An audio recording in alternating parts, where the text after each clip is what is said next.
but they reversed. Now, not down here in the third.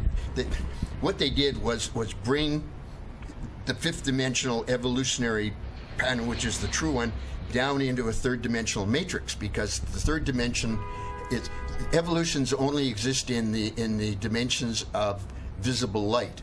Okay. And that is the fifth dimension, the seventh dimension, the ninth dimension, the 11th dimension, and the 13th dimension, which is paradise. Mm-hmm. All right?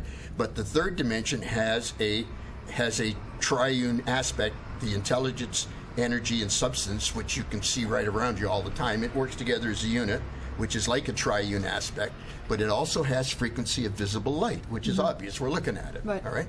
So it was possible, in theory, to have a precipitated evolution. So Lucifer's plan was to bring the fifth dimensional evolution down into the third dimension to speed it up.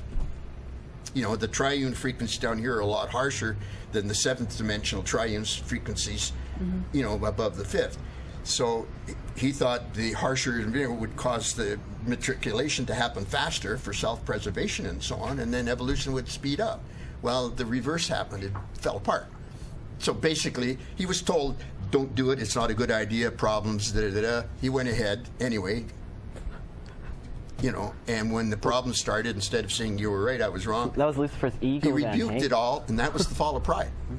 But now, just to finish off, what happened is that when they did this, there was a it's called the cosmic overplus, and that's a big subject. There's a whole chapter on it in the book. Right. But there was an X factor here that wasn't anywhere else, and that got loose.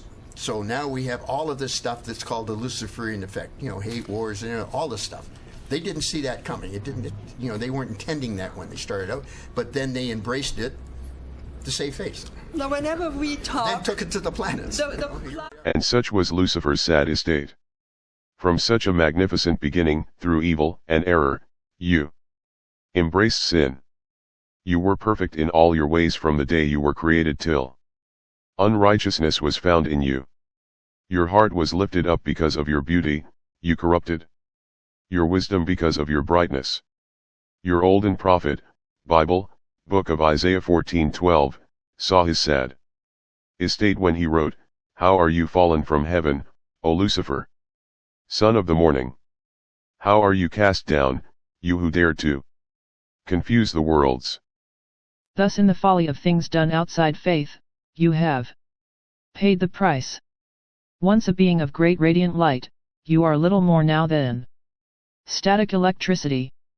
Alas, poor Lucifer, how you have fallen. Paul in the Bible's book of Ephesians 6:12 referred to Lucifer and the other confined unfaithful sovereigns as spiritual hosts of wickedness in the heavenly places. Lucifer is sitting weeping in solitary confinement on Zab, Jerusalem, for the last 3 million years, seeking/awaiting redemption. There's hope. Fingers crossed. All other Lucifer and Satan personalities you hear of in your daily earthly trials and tribulations are just masqueraders, ignorantly taking advantage of the platform Lucifer ignorantly created.